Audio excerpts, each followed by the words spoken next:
Hello အားလုံးပဲမင်္ဂလာပါရှင်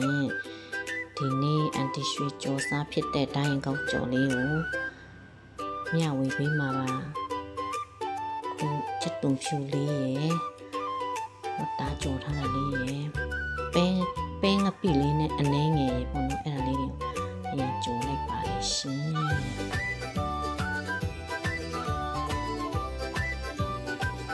ဒိုင်းကောက်ကလေးထည့်တယ်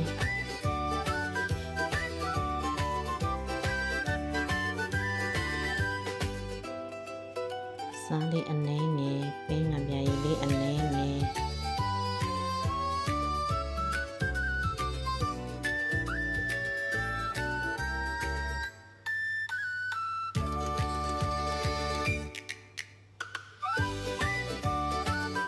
ရေလေးနည်းနည်းထည့်ပြီးမှပြန်အုပ်ထားပါရှင်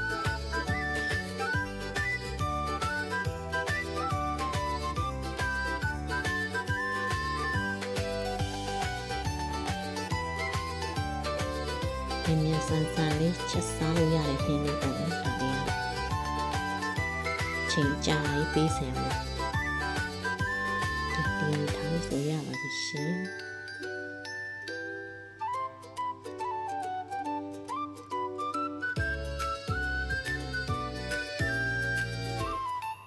တဘာဝအလေးချပေါက်ပင်လေးဆိုအရသာရှိပါ